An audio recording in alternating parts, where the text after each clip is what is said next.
八字裏邊見好多財，係咪話好多錢咧？反而相反。財星太多，佢更加之窮，比劫就多啦。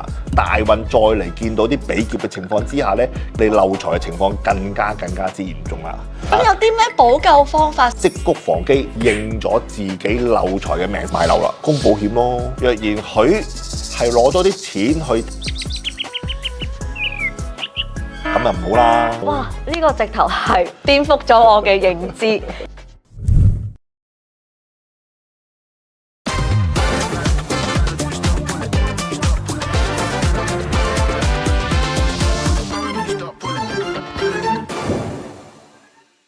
Hello， 歡迎嚟到震雄師傅嘅 channel， 我係主持人 Chris。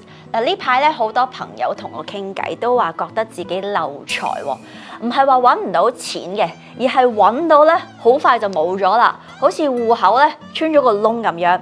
咁呢個話題唔知你有冇共鳴呢？所以今日咧特登再請教師傅同我哋拆解一下，點解會咁嘅呢？係咪八字就一早寫好咗冇得救噶啦？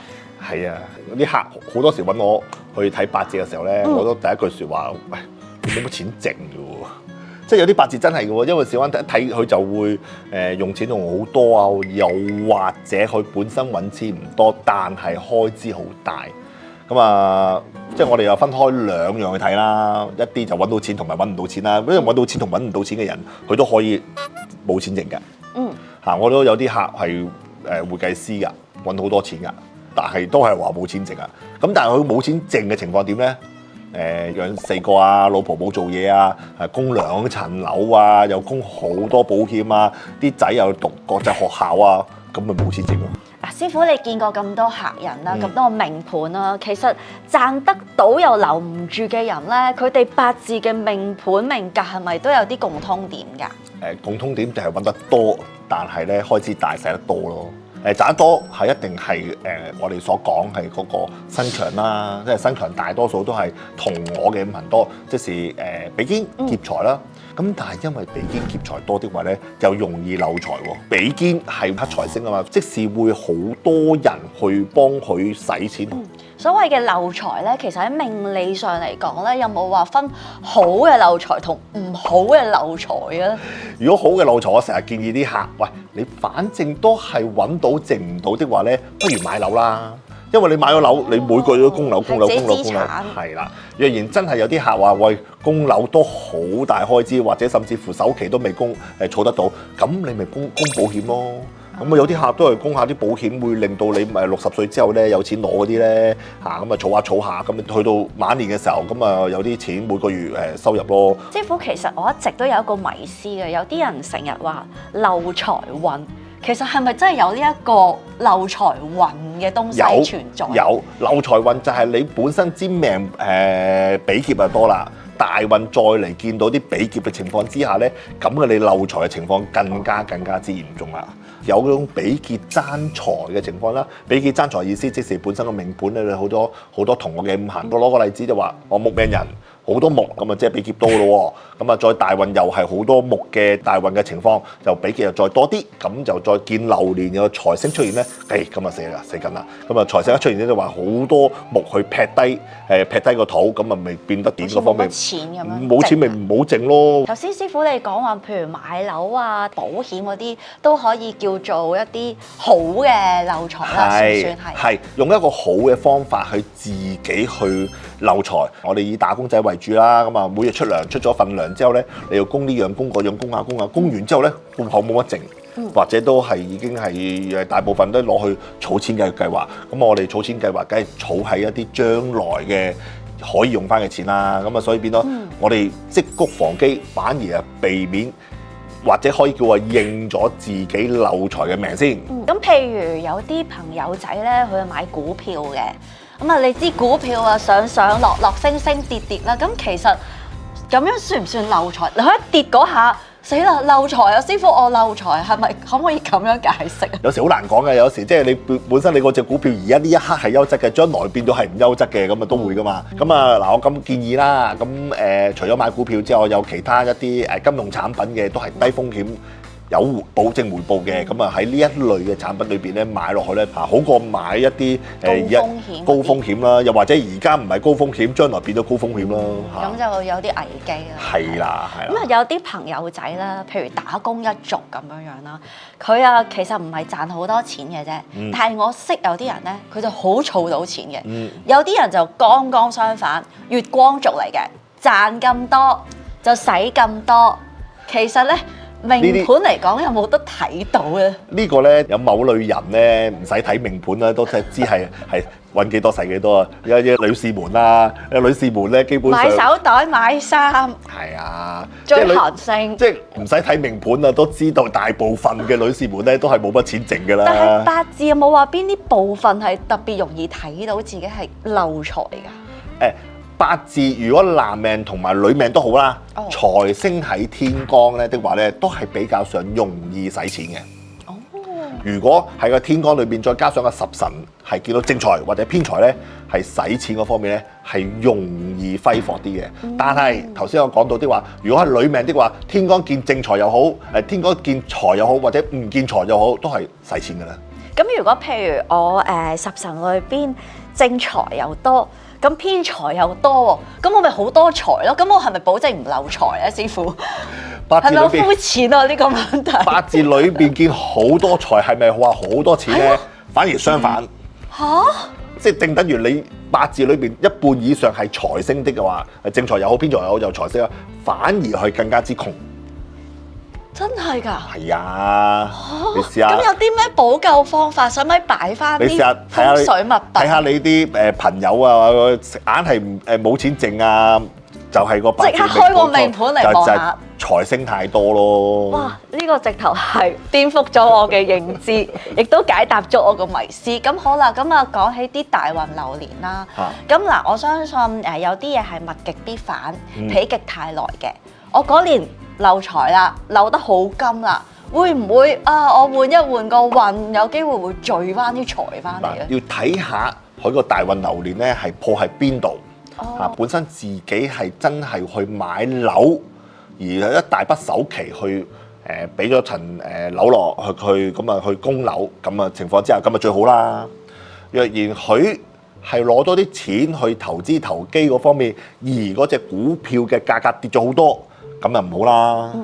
咁啊，若然有啲係真係耳仔軟，又有個電話打過嚟，又話我係你個朋友，跟住咧又借咗錢俾佢，又無端端咧係轉帳轉咗唔知一啲不知名嘅戶口度，咁就完全追唔翻嗰啲咧，咁啊嗰啲最差啦。你講起呢樣咧，有啲人借錢咧就唔還嘅。咁其實喺呢個都有睇，呢個都有睇。喺命盤度都有得睇㗎。有得睇。點樣睇啊？點樣可以防呢啲人？你都係唔好借錢俾你啦咁樣。第一就要揾我去算命就有得睇啦。第二，我講咗俾你聽，嗰年會有朋友借錢唔還，咁就要拒絕啦。都係嘅，因為有啲人耳仔軟咧，氹兩氹要都係借啦。我有個客就係咁樣咯，係有個客。點算啊？我冇得點算，因為點解咧？我同佢睇風水，佢同我講抑鬱，你抑鬱，即係一個又靚仔又型仔借下頭到話抑鬱。我睇睇嗰時候，你係咪前2年係借錢俾朋友？個朋友唔還，佢話係，你借好多，佢話好多。我話點解你會借啊？佢話要生，又會死，又話要跳樓，又話成。係啊。咁你話借唔借啊？俾人恐嚇住啊！係啦，咁嗰啲喎，即係你問我，我就鐵石心腸啫。甚至乎我都冇錢借，咁啊冇事啊。但係佢就即係好多年朋友、好兄弟，跟住又話你唔借咧，我跳㗎啦。咁就真係借咗好多錢俾佢，但係又冇得還，咁啊變咗佢自己抑鬱。咁但係最後有冇啲方法可以幫佢解翻開個抑鬱或者佢個鬱結啊？個抑鬱我諗要佢個朋友還晒錢俾佢，或者佢自己揾翻另一嚿錢翻嚟，咁啊先至可以解決呢個抑鬱嘅問題。解鈴還須繫鈴人。個解鈴就係個錢啦。係啦，咁啊講起頭先又有啲五行嘅朋友啦，好似木命嘅人咧就特別容易散財，係咪啊？木命人會比較上容易係得財，唔係散財。佢嘅得財嘅比起其他日元嘅或者五行嘅命格咧，係比較容易啲嘅。咁咁其餘嗰啲咧，譬如金命人啊、水命人、火土嗰啲又點樣？啊，水命人咧就會比較上感情用事啲啦，咁唔開心又使錢。我水好多㗎，師傅。開心又使錢啊，咁啊所以變咗水命人咧尤其我都中意使錢，師傅。所以女命人唔需要睇咩日元啊，係唔係都使錢㗎啦？唉，算把啦。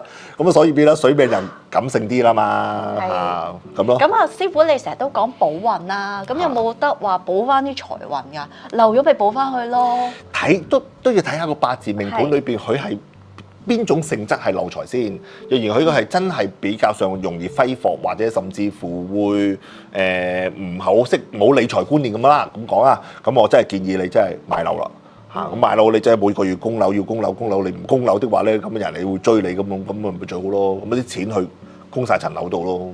師傅，你有冇見過有一啲人咧，佢一打開個命盤，咦，好似漏財命喎，但係其實佢後天好努力，佢又可以聚翻啲財翻嚟，佢又揾好多錢咁樣。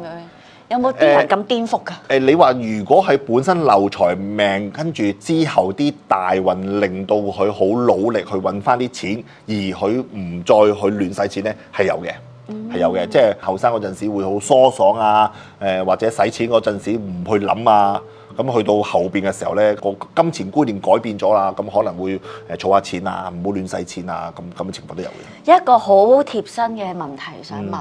假如我成日都感覺 feel 到自己漏財，唔係好聚財，你每個月身裏邊可唔可以待定一啲風水吉祥用品咁樣？你每個月一出糧嘅時候咧，你入落我戶口度，你每日問我攞入落師傅個戶口度，幫我儲定啲錢。儲定錢，你每日咧問我攞20蚊翻工得㗎啦。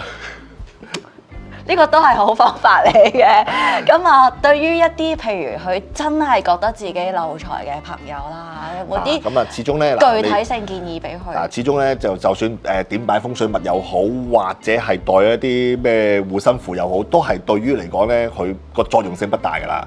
係真係要學識一啲儲錢計劃，或者自己一啲係理財咯嚇。如果唔係的話，你揾幾多又剩唔到，其實對到老一場空嘅啫。咁啊，所以變咧建議大家觀眾嚟講咧，真係金錢揾到揾唔到都好咧，都要學識得點樣去儲錢啊！哇，師傅，我聽完你咁樣講，令我最震驚嘅就係原來個命盤財好多嘅話咧，反而更加有機會流財啦！今日真係學到好多嘢，亦都帶咗好多智慧落袋。咁啊，睇八字啦，其實都係一個好嘅工具啦，知道自己個命格係點樣樣啦，做定啲方向啦，係啦，做定啲預防啦，心理準備咁樣樣啦。咁如果各位觀眾朋友們，你哋都想揾振鴻師傅開個命盤更加精準睇你哋嘅命格係點樣樣嘅話咧，都可以加翻我哋呢個 WhatsApp， 然之後振鴻師傅嘅助手咧就會聯絡翻你噶啦。或者如果你有故事想分享嘅話咧，亦都可以喺我哋嘅留言區裏面寫低你嘅故事嘅。咁啊，今集就差唔多啦。仲有提一提觀眾，記得 like 同埋係 subscribe follow 我哋嘅 channel。咁我哋下集再見啦，師傅，拜拜。